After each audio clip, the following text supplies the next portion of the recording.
Hello, everybody, and welcome to the Game Changers Experience with myself, Adam Strong.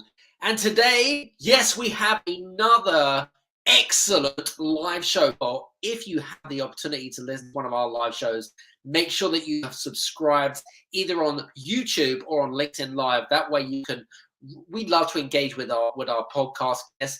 But if not, then you guess what? Then you get to listen to the recording of this. But whichever it is, you're going to have such an amazing experience, and I hope that you're going to enjoy today's show because we have another great show, another great guest. I'm really looking forward to today's conversations. So I was going to say, I really want to get into the gist of things because I know that for some people it's like evening time, for some people it's like afternoon. And if you guys are listening to me live, do me a favor. I love to give my hand out and say, give us a like, share, a comment in the comment section below. I really do appreciate that. And listen, engagement's all good, right? But listen, I want to get straight into this because we have a great guest for today. And I met this particular lady actually through a mutual friend of myself. We've got quite a few mutual friends. And her name is Dr. Michelle Johnston. Now, if you don't know who Michelle is, she has actually 20 years experience as an executive coach, and has been named one of the most prestigious 100 executive coaches in the world. And she's also an author, so she's actually written a book which has just come out recently, which we're going to be talking a little bit about. It has a really intriguing title, and I'm really interested in it. But she's an author. She's got a book called the Seismic Shift in Leadership. I probably said that completely wrong, but she's probably going to correct me in a second. In which she's discovered the key to success is all about connection. Now, listen, I'm massive on connection. You know, I've been harping on about connection. You know, I talk about this on Clubhouse. I talk about it in Wisdom. In fact, I've talked about it many times in the podcast interviews where there are three main ingredients, and connection is one of the main ingredients if you want to thrive in the digital world. Now, some of the things that we're going to be talking about is we're going to be talking about the difference between connection and communication, right? Because there are some differences, right? We're going to be talking about those things. We're going to be talking about what are some of the biggest mistakes that they make in terms of connection, right? When they think that they're connecting, but actually they're not. So we're going to be talking about that. We're also going to be talking about how leaders can use connection in a hybrid setting because, you know, the way the last 2 years has panned out, you know, we're really kind of moving towards more of a hybrid way of working, right? People are demanding more flexible learning, flexible working and stuff like that. So we're going to be talking about how you can effectively use connection to your advantage as a leader. And that's what we can be talking about today. So without further ado, put your hands together. Dr. Michelle Johnston, how are you doing today? Oh, thank you. I'm doing great. I just finished teaching my last day of spring semester with my students, and that always feels good. And I'm just so happy to be here with you, Adam. Thank you for having me on your show. Awesome. Well, listen, I'm excited that you're here because I know that we share quite a few. I know that you have Alan Hunkins, great guy, and I think you are good friends with Alan. Is that correct? Correct. And I know that, you know, being in the executive coaching world, I believe that we also share Marshall Goldsmith. He's a good friend of ours as well. We love good old Marshall as well. And you know, and it's really interesting how, you know, connection's really interesting, right, Michelle?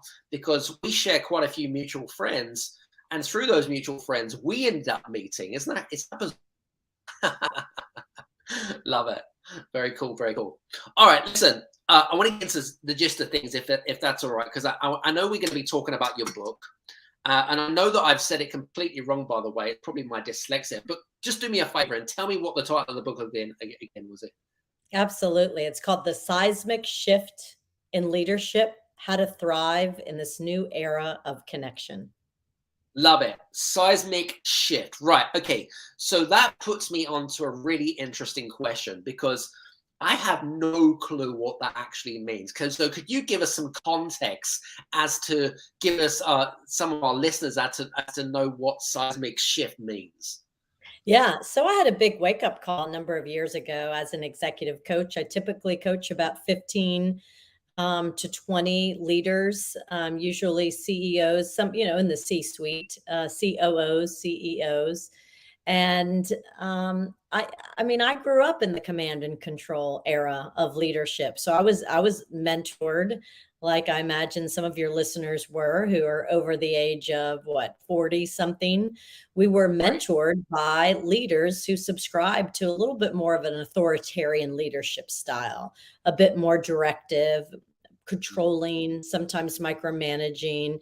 And so I didn't see that as necessarily a bad thing. The seismic shift, however, refers to all of a sudden, a number of years ago, I was seeing these leaders who had subscribed to this style that had been popular for years. We could have a whole nother podcast conversation on whether it was ever really effective or not. It was very in vogue. It was the norm. And so I'm Right. seeing these leaders trying to manage this new generation, and this is pre-pandemic, Adam. And all of a sudden, I'm watching them, even some of the leaders that I was coaching, I'm watching them get pushed out of the organization. I'm watching the people that they're leading kind of revolt against them. I'm experiencing firsthand. I would come in and I would try to coach many people who would work under these old command and control style leaders, and it became almost a focus group, a therapy session, because they were telling me all these things. This doesn't work anymore. This is abusive. This is a jerk boss. We can't work for jerk bosses anymore. This is not a positive working environment. This is an abusive and a negative working environment. The company wants us to be innovative. We're scared. This leader has created a culture of fear. So that's when I had that big aha moment that I really needed to write a book, because my sphere of influence was relatively small, so I coach 15 to 20 executives, teach about 120 students a semester. So I can try to spread the gospel of what sort of leadership style is needed to succeed right now. But I recognized my sphere of influence was pretty small. And so that's when I realized I needed to get the message out and write a book. And so I called it The Seismic Shift in Leadership.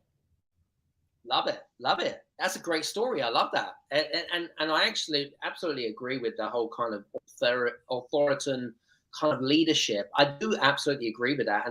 And there'll be a later on question. We're going to come back to that. One of the things that came to my mind was why so many organizations are struggling to attract top talent, especially the younger generation, right? Because of what you maybe highlight. So we'll come back to that. That's an interesting thought pattern. I like that. That's very cool. So let's talk about connection, right? Because interestingly enough, I know that it's one of those terminologies. I don't know, but we all, I guess, if you was to speak to one CEO and you ask them, what is connection to you? You'd probably get a dozen different answers, right? So let's talk a little bit about the difference between connection and communication. Let's kind of put that to bed. Is that all right?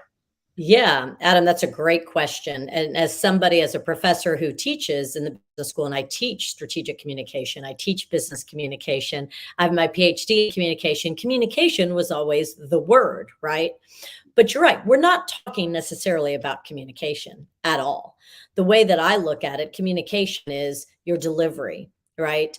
Of how you could look at the how you communicate the message. So that could be the tone. You could look at how you communicate a message, whether you choose to use text or email or a telephone call or a Zoom or face to face. So I look at communication as a little bit more transactional. And that's exactly what we were finding with that old command and control style that was seismic shift below us, because those who were still leading that style were not succeeding. And the seismic shift is, okay, what is it going to open up? What do we need right now? And we need meaningful connection. And this was even my discovery pre-pandemic. So my big aha moment was the leaders who were leading from a more of authoritarian leadership style were creating these cultures of fear. And again, that was the opposite of every company needs to be innovative in order to thrive and succeed and stay in business. And so these authoritarian leaders trying to lead the younger generations who were like, check, please, I'm not loyal to you. I'm out. Again, this was even before the Great Resignation. They're like, peace out. I'm out. I cannot work for a jerk boss or a company that I don't believe in, that I'm not aligned, with their values. So I had that big eureka. It's about connection, not necessarily communication. Of course, communication is important. It's about true, meaningful connection. Treat your people like human beings. Show them that you care about them as a whole person. And what I found, because you and I know Marshall Goldsmith, and Marshall is my mentor, and he founded stakeholder-centered coaching. So whenever you begin as an executive coach, a coaching relationship, you conduct a 360 with the leader's top stakeholders. And I do qualitative 360. So I have a thick data books that I begin with. So we have all of this really rich, robust data to look at and to take into account and create an action plan and then I begin coaching. So I was able to look at the data and realize that these leaders really had lost connection with their team. But my biggest aha moment was because they weren't connected with themselves.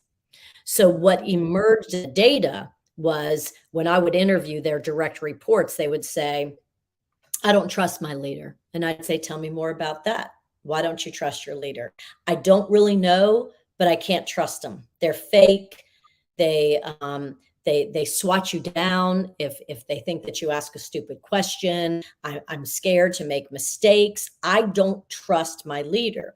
And when I just dug deeper and deeper, I realized that the leaders who were disconnected with their teams were completely disconnected with themselves. So they were showing up trying to be perfect. And so what I realized was that perfection equaled disconnection. So if you're trying to be perfect, whatever perfect looks like to you, and it looks like different things to every person. If you're trying to be the former boss who mentored you, if you're trying to be your little league coach who mentored you, your pastor who mentored you, whoever you think is successful, or to you is that's what this position, that's what perfect looks like, then you try to emulate this style. And oftentimes when it's not your style, you just show up as fake and disingenuous. And so that's what was showing up as the data, is their people weren't connected with them because they weren't connected with themselves. So now I have this big eureka, right? I need to write a book because it's all about connection. It no longer, we have to give up that command and control. But here's what's interesting, Adam, is so I then, I'm a trained researcher. So I then went out and I researched I interviewed 18 leaders from around the world to understand and learn from their stories of connection and disconnection, of success and failure, when it came to how they connected with themselves, how they showed up as authentic leaders or didn't, how they connect with their teams, and then how they connect with their organization. So now I've got all of this really rich data. I write this book. I'm holding on to it, about to send it off to the publisher, and it's March 2020. And the entire planet shuts down, and the entire planet is disconnected from each other. And I thought, whoa, I cannot publish a book that entire theory is on the importance of connection when we have no idea how to connect right now.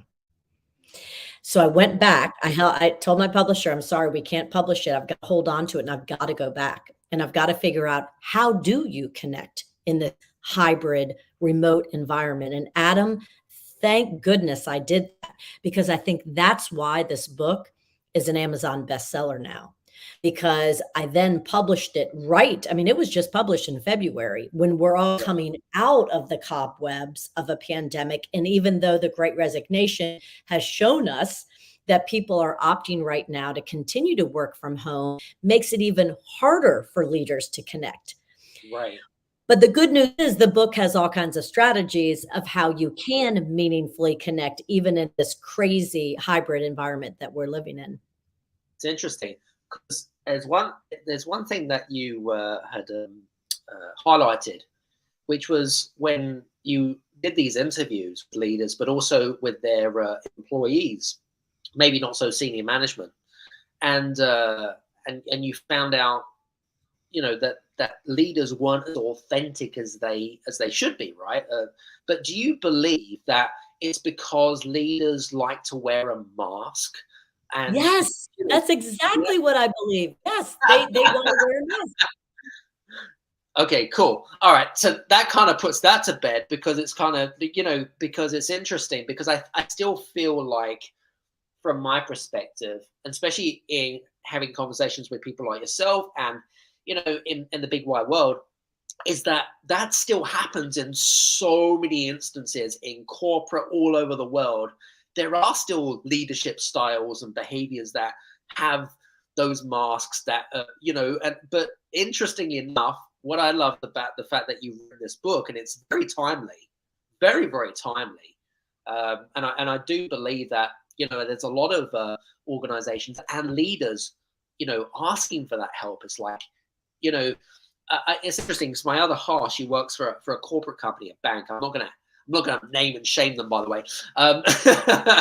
But interestingly enough, she tells me about the more the authoritative, like a lot of the people there have been there for like years, right? Like 35 years. It's like, hey, you should be hanging up your boots type of thing, right? But they just kind of want to hang around, and it's like they still use those types of styles because. Interestingly enough, and here's a question for you, Michelle, is do you believe in the statement, you can't teach an old dog new tricks when it comes to connection? No, I don't. And that's one of the questions I probably have been asked the most throughout my career since I teach leadership and I coach leaders. People say, are leaders born or made? And I said, it's both. I said, there are some natural born leaders. Absolutely. Come out of the womb. They're the ones immediately in the sandbox directing everybody. They're the ones on the baseball field directing everybody. But there are also leaders who, who are open and they want to learn and they want to be the best, which is key, right? Is that desire. And those sort of leaders who maybe weren't brought up with a bunch of role models who were leaders or didn't have the natural tendencies to all of a sudden take charge. They would rather be behind the scenes, but all of a sudden, because of their high competence level, they find themselves in leadership positions. And if the company invests in them and says, here, we'll send you, like one of my best client that I have, one of the best ones is Ochsner Health. And each one of their CEOs of a hospital gets sent to Harvard. And they go through the health management course. And they said it's just a life changer, right? So you have a company and they also get an executive coach. So if you are that type of leader who maybe didn't realize that at some point they are leading a team of 1,000 because of their high competence, but they want to learn how to be a leader. Absolutely. I believe that you can teach an old dog new tricks. I have a lot of, if you call it like that, I have a lot of leaders who have been around a very long time and had subscribed to the authoritarian leadership style and have given me pushback these past few years about why, Michelle, are you telling me that I need to begin my team meetings with a personal question? I'm supposed to be professional. I don't want to be their therapist or their best friend. I want to get down to the agenda and get down to business. I said, I hear you. And that's how that generation was raised. It's business and then personal. And you were two different things. You almost, like you had mentioned that mask, Adam, you almost show up to work as your professional self. You have your mask on, you walk in your professional self, and then you leave. And if somebody sees you in the grocery store, they see a very different person, right? We can't do that anymore because of what we're experiencing right now, we are in each other's homes. It's not as formal of an environment. And in order to connect, you really need to say, hey, how's your day going? How was your weekend? I mean, is everybody still at home, working from home? Where are you? How are you doing? Really, you have to really show your people that you care about them as a whole person. So yeah, this whole, can you teach old dogs a new tricks? Absolutely. So some of these CEOs I was just referring to, Adam, who gave me a lot of pushback. They're like, look, I grew up in finance. I was hired to turn this hospital around, to increase revenues by 30%. I've got 1 hour a week with my high-level executives, and you're making me ask what their favorite Thanksgiving meal is, Michelle? Really? And I say, yes, and let me tell you why.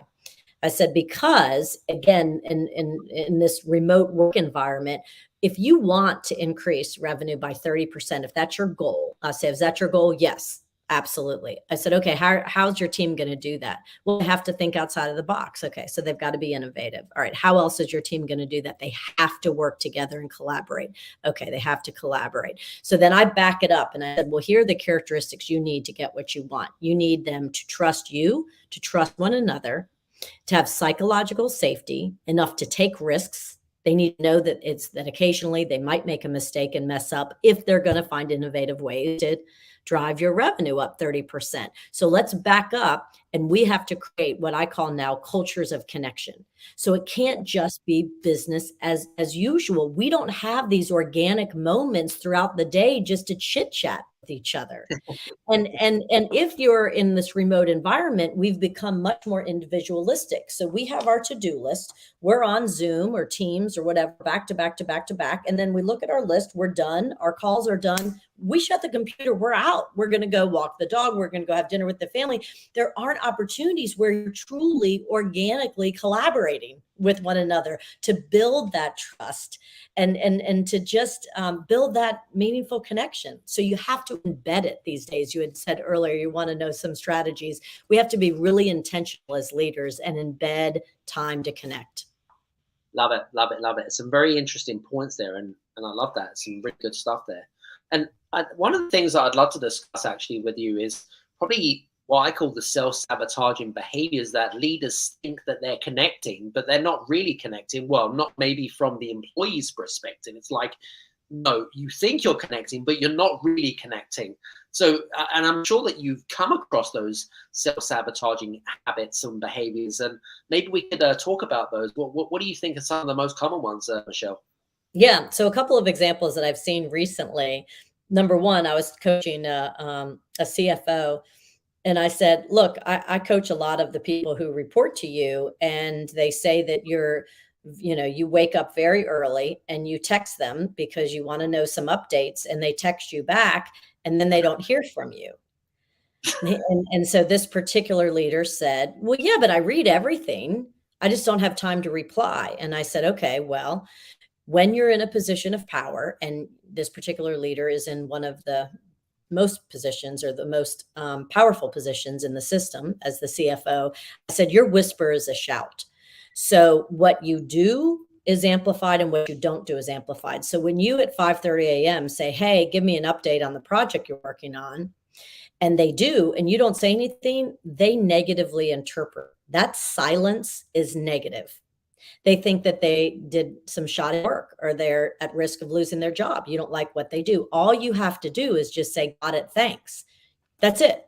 So what I call Brene Brown, who I love her research, she came up with a saying, to be clear is to be kind. And what I coach my leaders, I say to respond is to be kind. Just respond.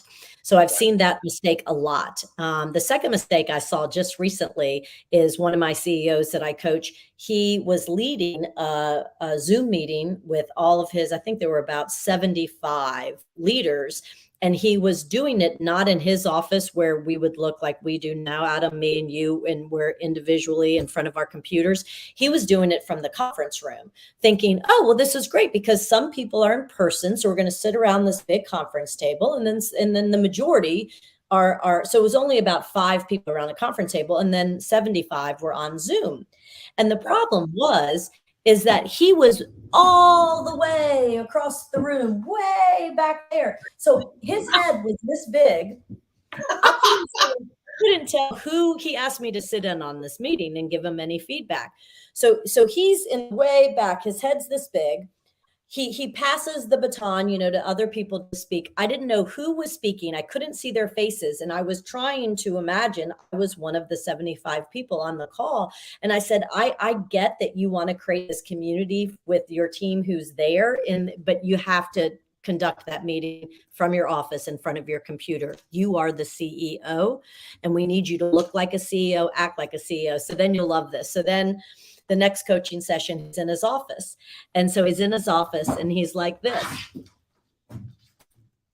And I said, okay. Yeah. I said, okay, this is good. I'm really glad you're in your office, but can you do me a favor? Could you just get center in the screen? Could you lift up your, I mean, little things that we Big think camera are, shy. yeah. And so to be an executive, right, it comes with expectations that you're going to demonstrate executive presence in this hybrid world. You have to have a good backdrop. You have to have good lighting. You've got to be in the center of your screen. People have to be able to hear you. And those are the simple things, but those are two of the biggest mistakes I've seen recently. That's so funny. Honestly, that's so crazy. I would have never ever thought about those tiny, and they're so simple. So I mean, simple. the It's whole time he's beautiful. like, like this the whole time. It's like, I can't see you.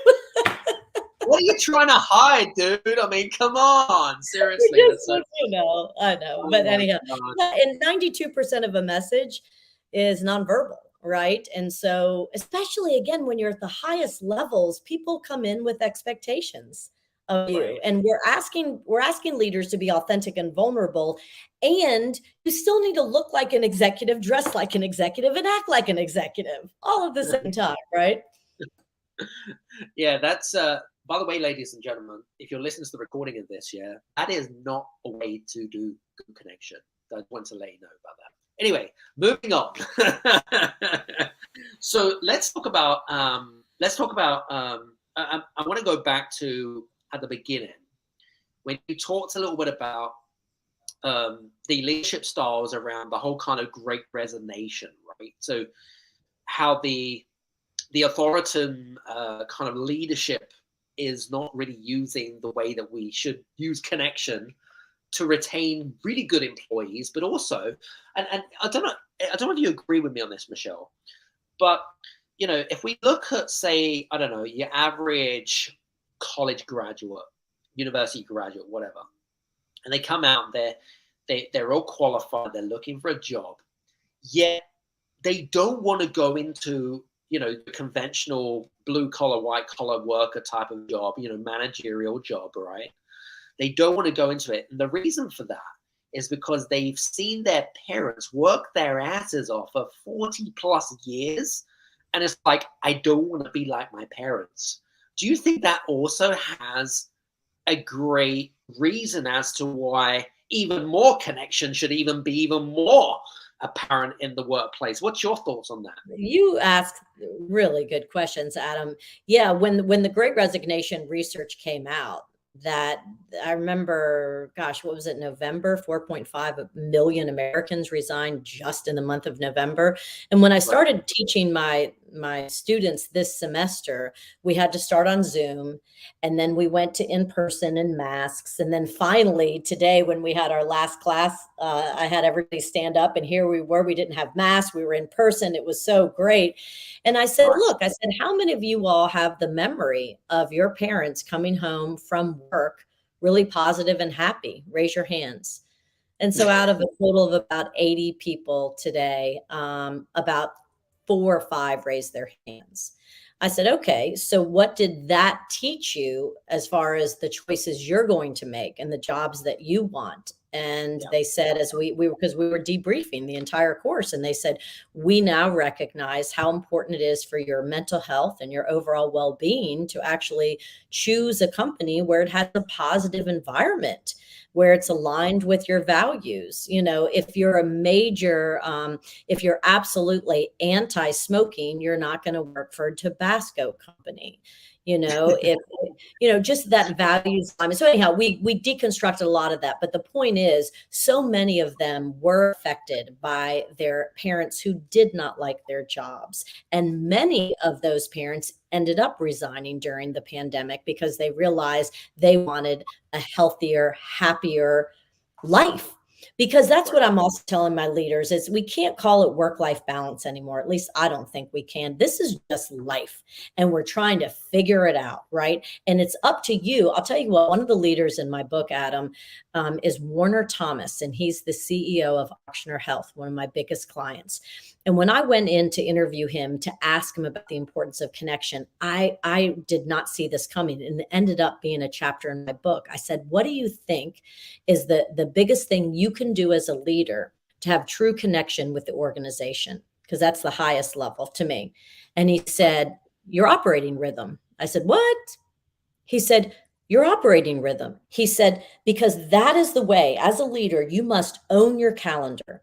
Your operating rhythm is the only way that you're going to be able to have touch points with the most important stakeholders that are going to help you be successful. And if you don't own that calendar, and if you don't have a good rhythm of once a week meeting with your direct reports, once every 2 weeks or once a month, skip level, having town halls, how often did you have your team meetings, jumping across the system with your peers. He said, you have to put a lot of time into thinking about how you own your calendar.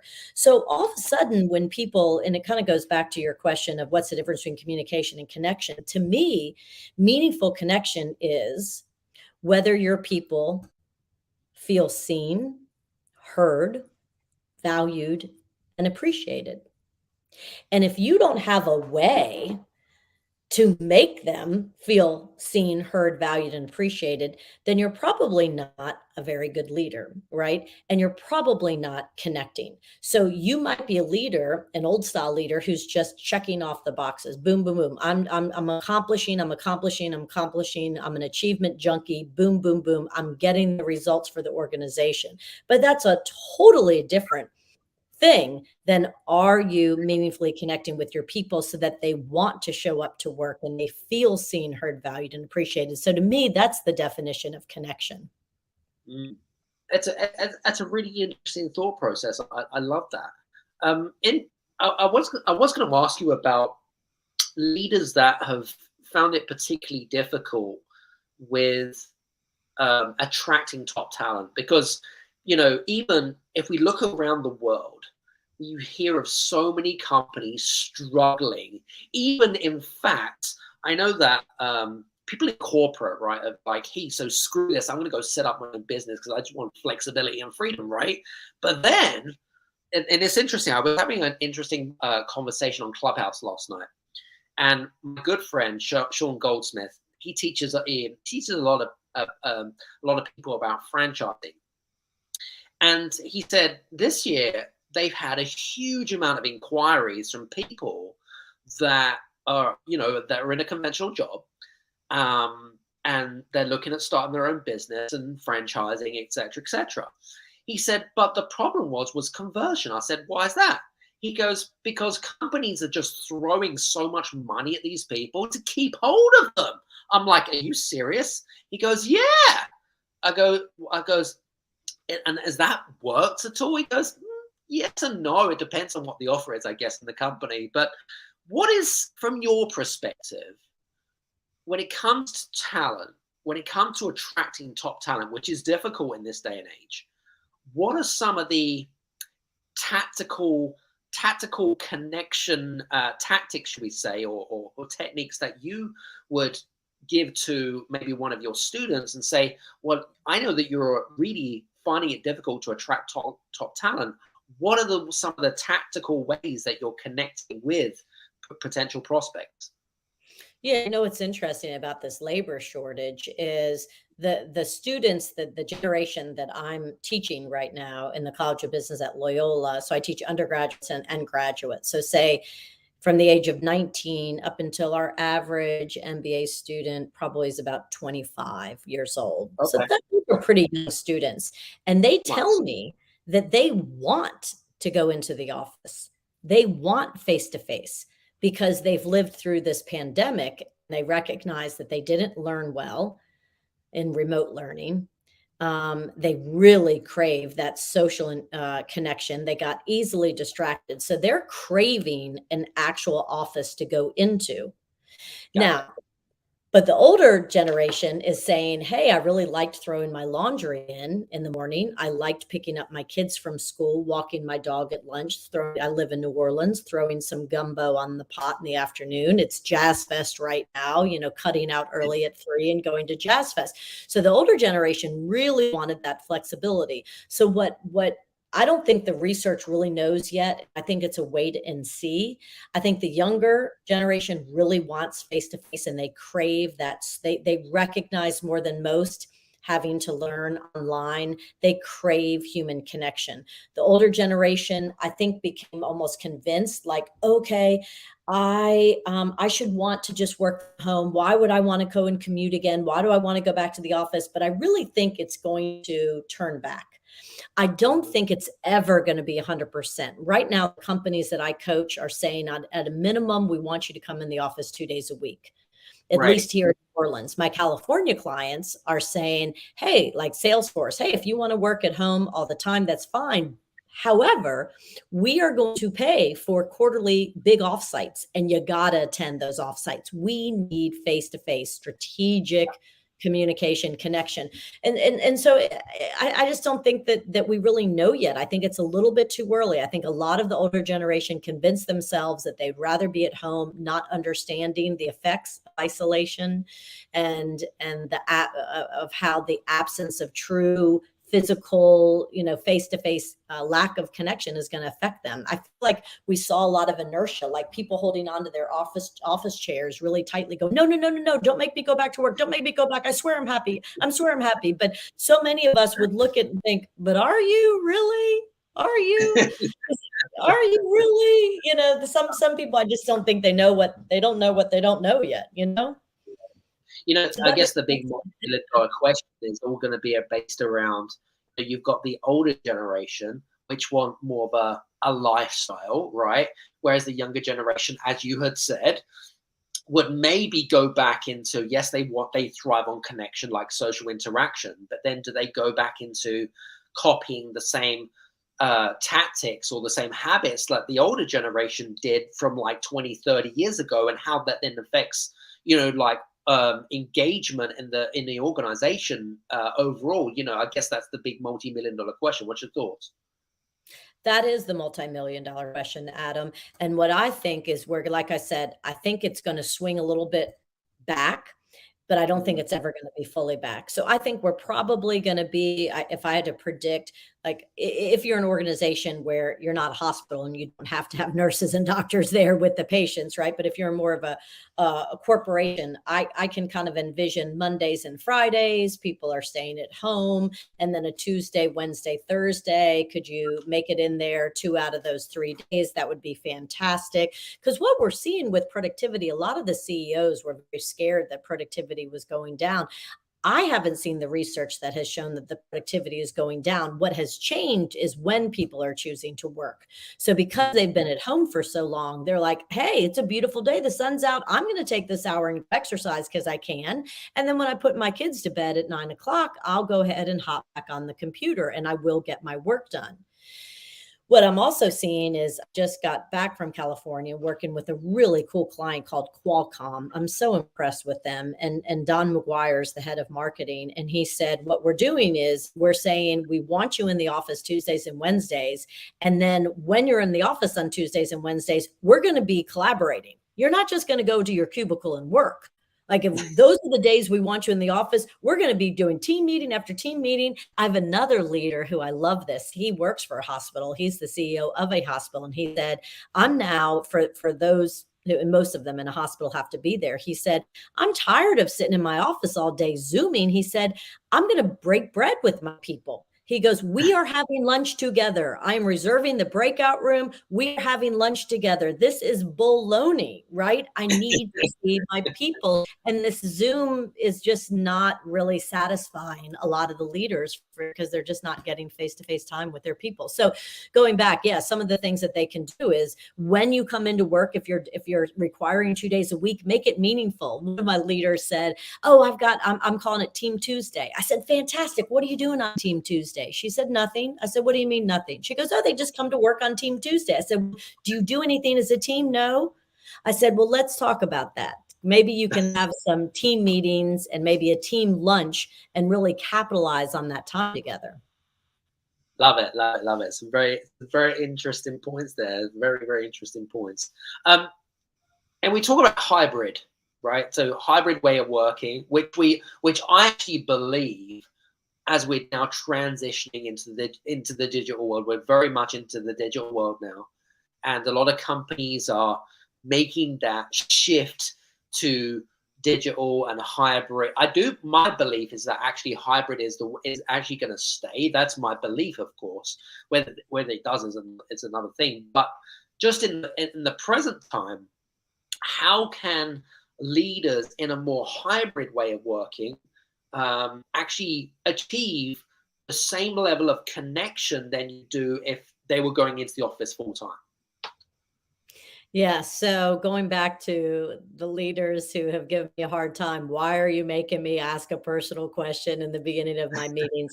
I think that's the easiest thing you can do is you have an hour team meeting and you have the agenda and everyone knows their role, but you come in and you say, okay, so this week we're talking about innovation. And in order to be innovative, I really do need you to know that it's okay. You're going to make mistakes. And we're going to go around and I want to hear from each of you the worst mistake you've made. And I'll go ahead and kick it off and tell you about my $25 million mistake.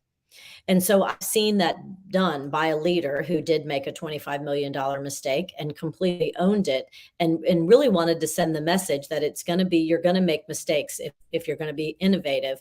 And I thought that was a super effective way to begin a meeting because it really was about business, but yet it went on a more personal level of learning about each person and what sort of mistake that they made. Going back to the Thanksgiving question, that happened last November. Sometimes I'm asked to be in the team meetings with some of the leaders that I coach, and they often ask me for advice. What's a good exercise we can begin this week's meeting? And I did the typical, we'll just ask them on a scale of 1 to 10, how are they doing personally and how are they doing professionally? And he said, no, it's about to be Thanksgiving. I'm going to ask them their favorite Thanksgiving meal. And I said, really? He said, yeah, I want to know. And guess what, Adam? That was brilliant because we got to know so much. There were probably 12 people on the call. We got to know, about Christy's sweet potato casserole that her grandmother has made every year with the marshmallows on top. You learn about a person at a much deeper level when you begin with questions like that. I just loved it. I thought it was great. One of my other leaders begins with happy crappy.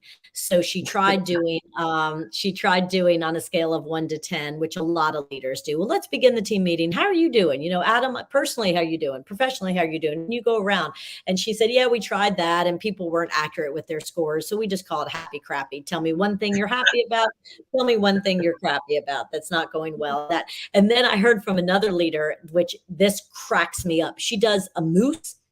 And she said, look, she goes, they all know that I'm the kooky one. She goes, I'm in accounting and I have to add some levity to our meetings because they can get just so cerebral. She said, so I make them hold up moose antlers once a week on our team meetings and they have to show me their fingers. Are they a 10 out of 10? Or are they a 2 out of a 10? And why? Are they a 4 out of a 10? But give me the antlers and tell me how your week's going and tell me why. And I make them do the antlers. So you really have to kind of, see what you can get away with your team. That's so funny. That's super funny. There was one thing actually that came to my mind when we were talking earlier. And the question that I had in my mind was, can you